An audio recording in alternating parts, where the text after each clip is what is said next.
Buenos días, gracias por su presencia. Vamos a dar continuidad a la sesión de modelación matemática en ciencias sociales y ciencia de datos. En esta ocasión vamos a escuchar a Luis Ramón Munive Hernández. Él es estudiante de maestría en matemáticas aplicadas industriales de la UAM. También está estudiando la maestría en ciencias de complejidad de la Universidad Autónoma de la Ciudad de México. Él es licenciado en estadística por la Universidad Autónoma de Chapingo. Tiene un premio Mixman de este año a la mejor tesis de licenciatura en matemáticas aplicadas, premio otorgado por la Sociedad Matemática Mexicana, Sociedad Mexicana de Cómputo Científico. En esta ocasión lo vamos a escuchar con su plática An Agent-Based Model of Fluid Risk en Mexico City. Tendrá 20 minutos para escuchar, vamos a tener 20 minutos para escucharlo y al final 5 minutos para preguntas. ¿Vale? Le cedemos la palabra. Adelante. Hola, muy buenos días a todas y todos. Muchas gracias por la presentación. Esta es una colaboración en conjunto con mi colega Edmundo Pacheco Blas y el doctor Fernando Ramírez Alatriste.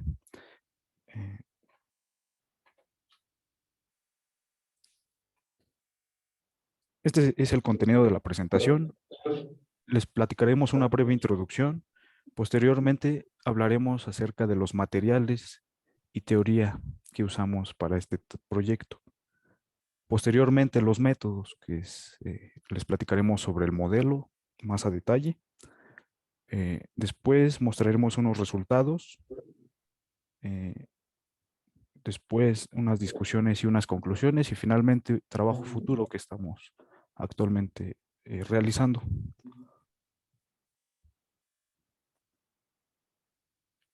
Las inundaciones son el desastre natural más común de acuerdo a la Organización Mundial de la Salud. En la figura vemos una inundación en el municipio de Valle de Chalco, en el Estado de México. Esto ocurrió en 2010.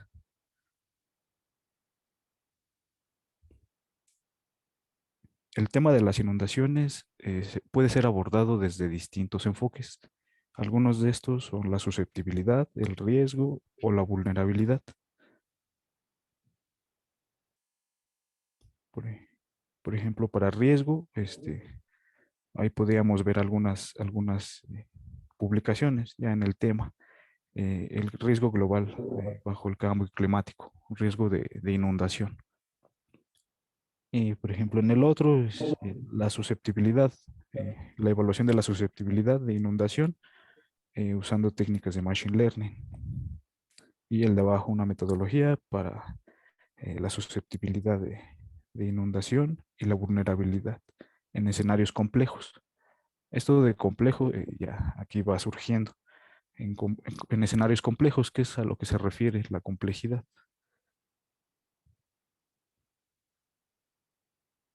Un problema como la gestión y la administración de los recursos hídricos puede llegar a ser muy complicado, y más en ciudades como la Ciudad de México, con, bueno, el área metropolitana, con más o menos 20 millones de habitantes. Entonces, pues, consumimos demasiada agua. Entonces, es necesario un enfoque integral, considerando la parte social y la parte también ambiental. Entonces surge la necesidad de abordar este problema desde las ciencias de la complejidad para modelar fenómenos complejos, valga la redundancia, como las inundaciones. Con complejos nos referimos precisamente a lo anterior, a que tiene muchas partes, en este caso el factor social, el factor ambiental, interactúan. Entonces, si los estudiáramos de manera separada, puede que no veamos propiedades que emergen de esas interacciones, de esos factores.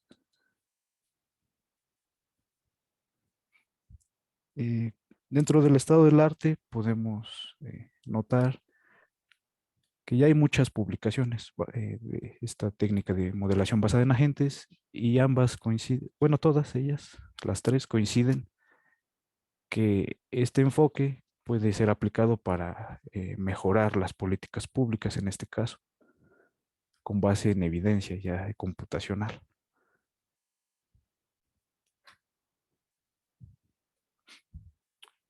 más en particular en esta zona, en la Ciudad de México y el área metropolitana, ya se han desarrollado algunos modelos basados en agentes que simulan la interacción de procesos biofísicos, así como las decisiones de los residentes, de los usuarios del agua y las autoridades del agua en la Ciudad de México, que es una institución llamada SACMEX. El modelo está disponible en esa cita, Baeza y sus colaboradores del 2019. Y como veremos a continuación, pero de una vez les platico, un modelo basado en agentes se compone de tres elementos, que son propiamente los agentes. Ese es el primer elemento. El segundo, el mundo en donde estos interactúan, se desarrollan, viven. Y el tercero es un conjunto de reglas que siguen esos agentes. Entonces, esas reglas de esos modelos que fueron desarrollados fueron puestas a prueba mediante una especie de juego de mesa con el que fueron con la gente, con los residentes, los usuarios del agua, y a través de este juego ellos hicieron divulgación de su modelo, pero aparte les sirvió para validar los supuestos en su modelo.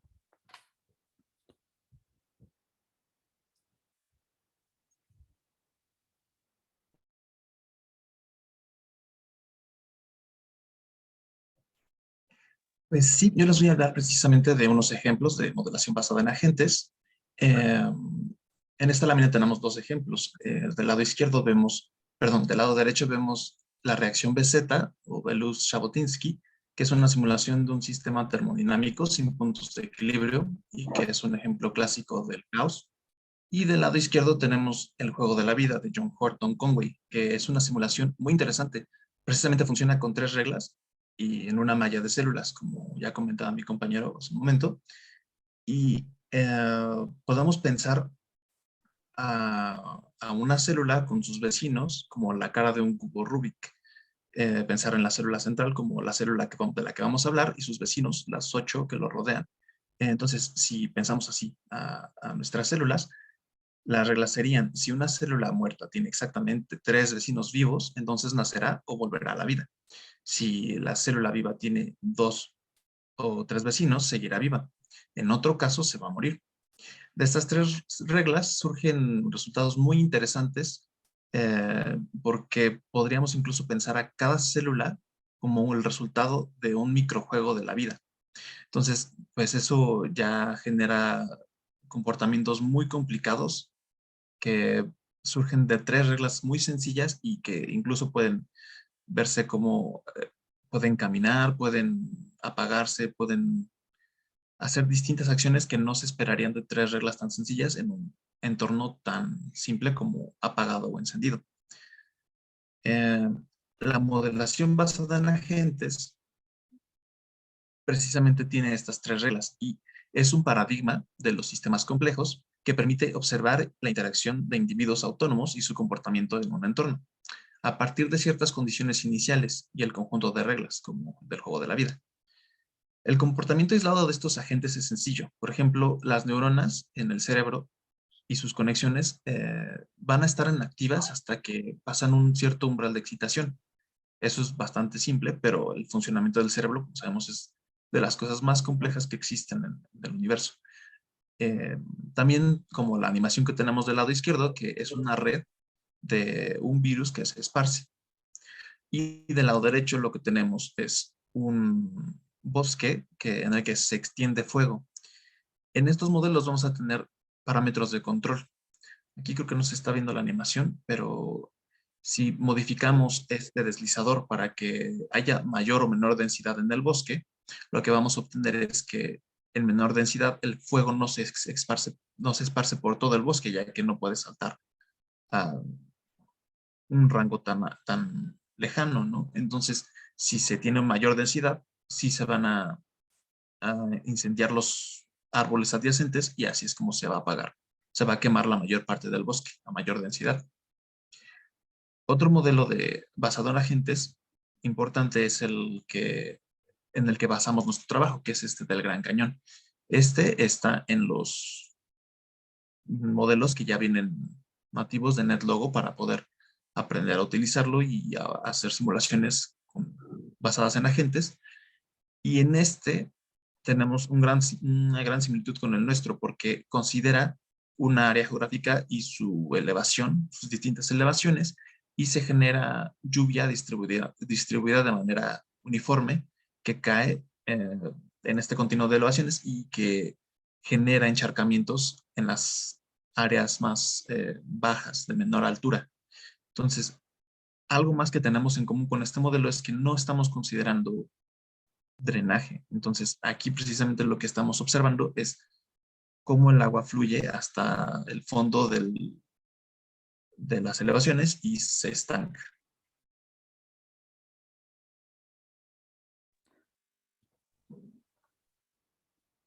Como parte de los elementos del modelo, tenemos el continuo de elevaciones de la Ciudad de México. Este es un recurso proporcionado de manera libre por INEGI. Observamos la escala de colores, que es la escala de elevación. Entonces, en las partes azules tenemos lo más bajo, que es donde van a emerger las áreas inundables. Lo más rojo son las partes más altas. Cada píxel de este raster, de esta imagen raster, es aproximadamente de 10 por 10 metros, 15 por 15, perdón, 15 por 15 metros en la realidad.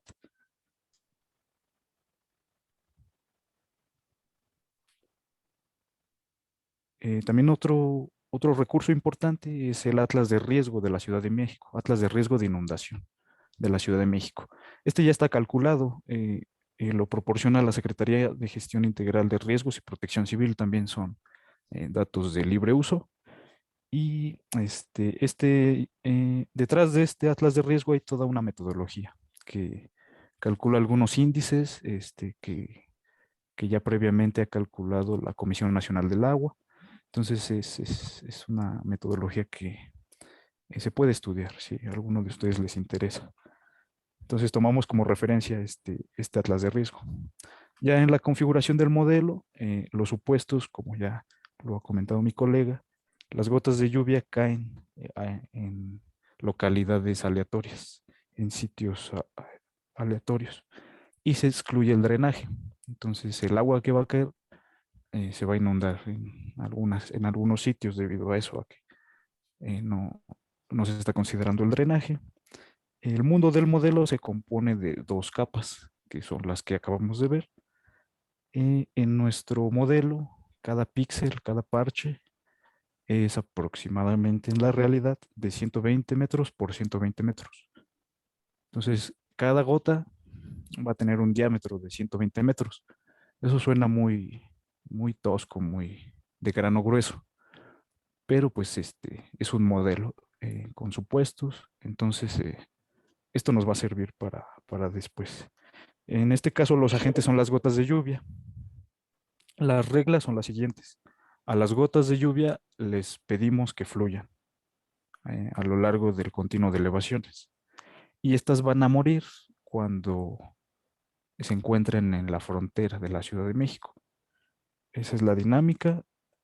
Y hay dos parámetros, que es una altura del agua, que es el nivel al cual ya se va a encharcar, y una tasa de lluvia, que esta tasa de lluvia nos dice cuántas gotas de lluvia se generan por cada paso de tiempo en el modelo. Estos son los dos parámetros que el usuario elige. En términos de algoritmos, la dinámica del modelo se puede representar de la siguiente forma. Este lenguaje es el NetLogo, que es un ambiente de programación para modelación basada en agentes. Es también de libre uso. Entonces tenemos el procedimiento principal, que es Go. Entonces creamos gotas de lluvia a una cierta tasa. Con esas gotas de lluvia les pedimos que fluyan, y aquellas que están en el borde se van a morir.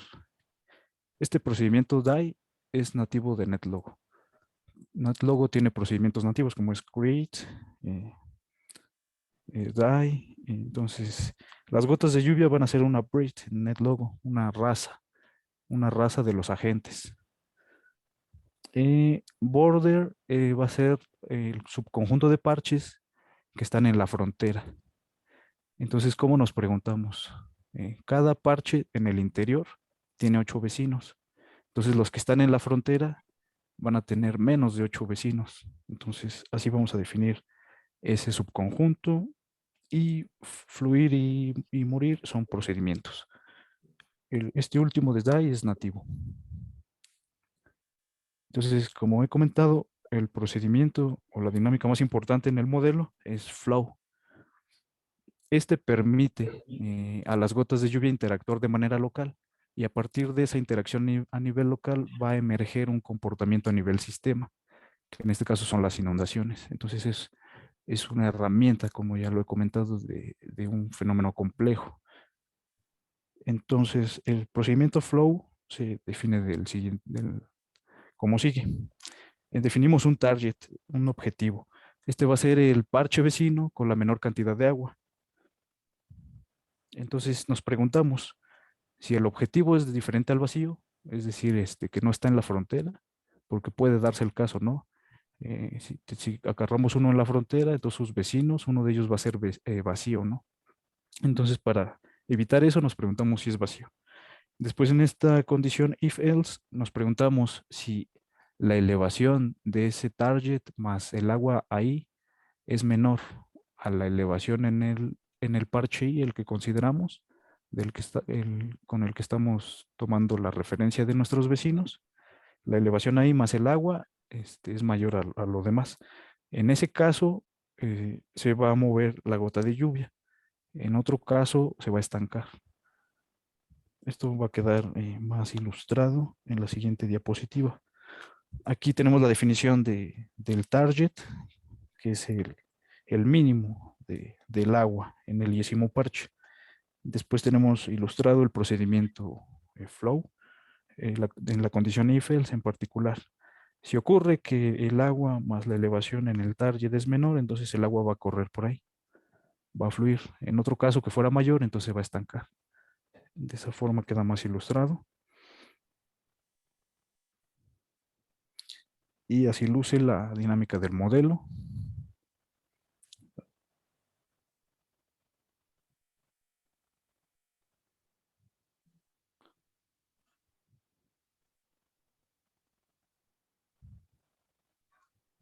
Creo que no está corriendo. Disculpa, pero aquí se alcanza a ver cómo se empiezan a inundar distintas áreas en el continuo de evaluaciones de la Ciudad de México. Y bueno, en esta primera lámina de resultados podemos ver que hay una gran similitud en el atlas de riesgo de inundaciones y el agua que se acumula a partir de la simulación con este continuo de elevaciones. Esto es muy bueno porque es consistente con lo que ya sabemos del Valle de México, y es que está diseñado para almacenar grandes cantidades de agua. De hecho, podemos ver la silueta del lago de Texcoco, que es precisamente como existía el agua originalmente en la ciudad. Bueno, antes de que fuera ciudad. Las áreas rojas son el atlas de riesgo y se empatan muy bien, aunque podemos ver aquí unas zonas que nos faltan por cubrir. Y tenemos la hipótesis de que esto es porque pues, nuestra frontera solo se delimita a la Ciudad de México y no se consideran elevaciones fuera. Entonces, estas áreas pues no se pueden inundar. En esta gráfica vemos una comparación de nuestro modelo y el atlas de riesgo. En ella graficamos el número de parches con un nivel de riesgo muy alto. Aquí consideramos como parches con un nivel de riesgo muy alto en nuestro modelo como aquellos parches que tienen más de una gota de lluvia, porque las gotas de lluvia aquí son muchísima agua, es muchísima agua la gota de lluvia. Entonces tiene aproximadamente un comportamiento asintótico alrededor de el número de parches fijo con un nivel de riesgo muy alto de nuestro atlas de riesgo.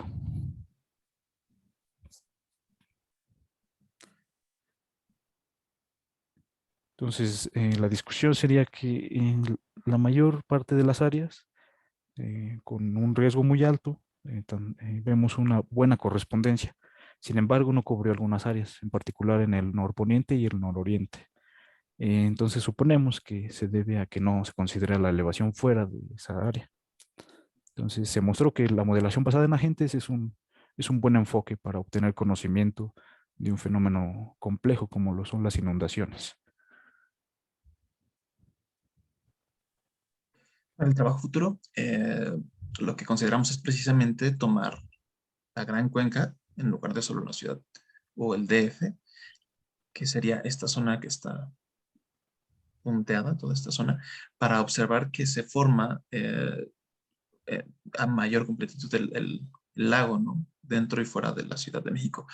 Eh, entonces, este trabajo, de hecho, ya lo estamos comenzando y aunque no está terminado, ya podemos empezar a ver que sí se empata mejor con el lago de Texcoco, pero la curva, como se está comparando con zonas que no están o sea, no tenemos esa parte del atlas de riesgo todavía en este modelo, no se empata muy bien con esta, perdón, esta limitación que tiene el atlas de riesgo de emisiones. Entonces se sigue porque se acumula agua fuera de esta zona. También algo que consideramos muy importante es que se puede proponer la cosecha masiva como una estrategia que nos hace mucha falta para combatir la sobreexplotación de los mantos freáticos que genera agrietamiento en la ciudad y el hundimiento en algunas partes. Recordemos que el agua no es renovable y que estamos en la búsqueda de soluciones sostenibles a largo plazo. Y pues eso sería todo. Muchas gracias por su atención y su interés.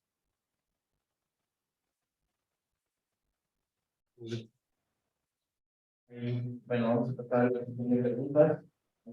Ahí, preguntas.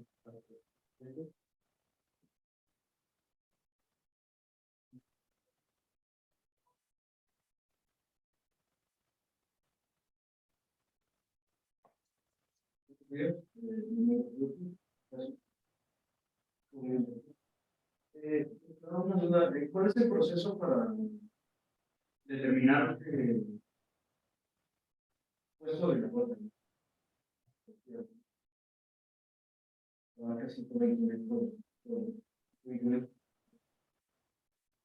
Todos esos datos, ¿cómo cómo decides que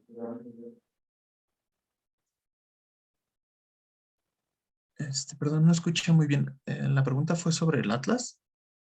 no, sobre las dimensiones que le definen para la gota? El tamaño que va a abarcar y el volumen que va a significar cada una de las gotas.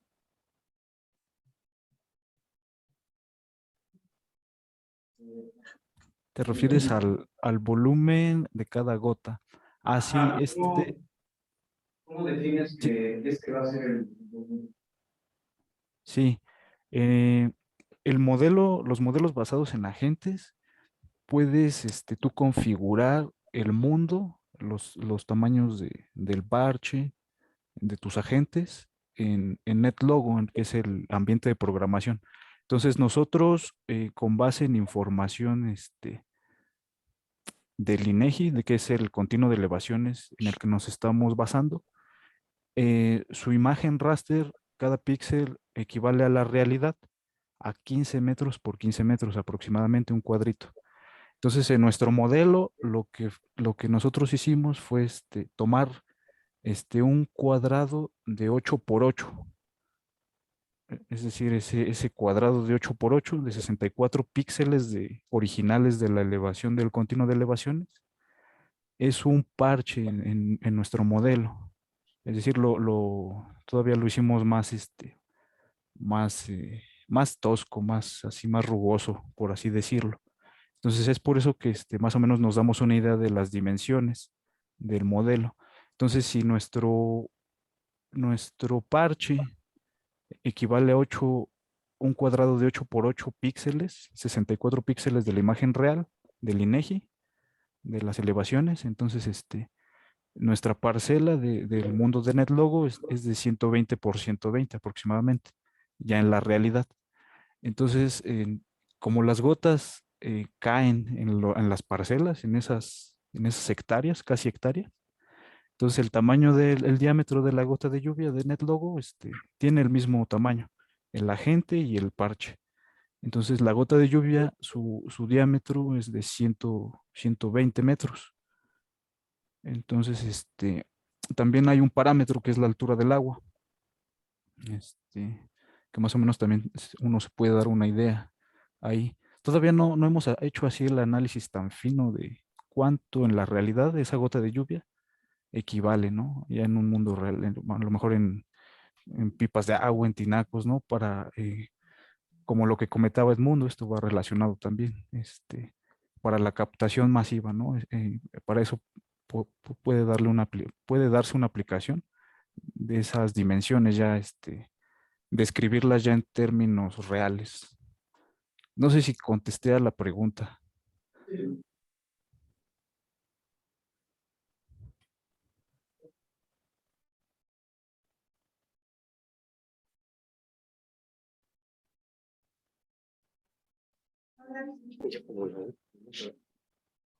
La última.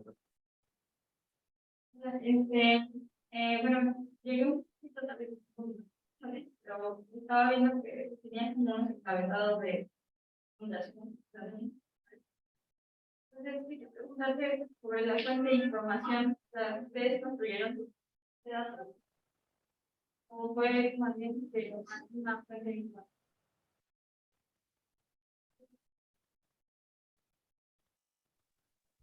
Sí, la pregunta fue sobre las fuentes de información de los datos. Ajá. Ah, ya, es que sí, como que se escucha un poco de eco allá en el auditorio, entonces no escuchamos bien totalmente, pero sí hablas de las fuentes de información.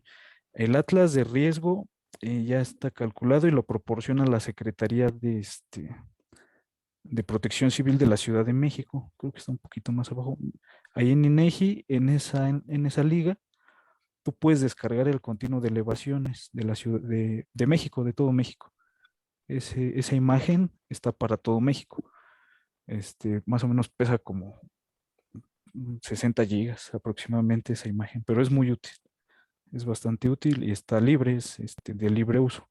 También ahí está la Secretaría de Gestión Integral de Riesgos y Protección Civil, Atlas de Riesgo de Inundaciones. Son datos del portal del gobierno de la Ciudad de México. Son datos de libre uso. Entonces, en esa liga tú también puedes descargar en formato SHP. Lo puedes leer en un sistema de información geográfica, ya sea en ArcMap o QGIS, que es el libre. Todo aquí usamos software libre y datos de libre acceso. Entonces, de hecho, tenemos un repositorio. Este, no lo pusimos aquí, pero si gustan, podemos, las diapositivas, si se vayan a compartir, también les podemos compartir la liga al repositorio. Ustedes pueden descargar ahí los archivos, el modelo y correrlo en sus computadoras. NetLogo es muy sencillo de usar. Es bastante amigable. Y sí, todas las fuentes de información son datos libres. Sí, gracias a ti.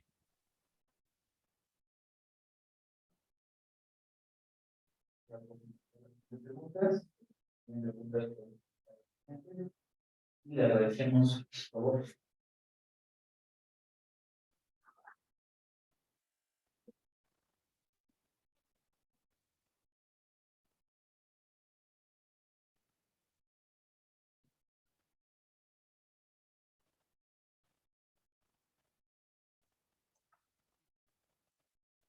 Constancia. Y presentamos la constancia de eso. Y la vamos a llegar también de forma virtual.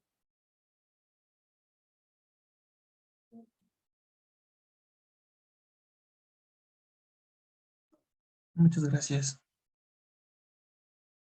Muchas gracias a todos por su amabilidad y su atención. Y también a los organizadores, muchas gracias.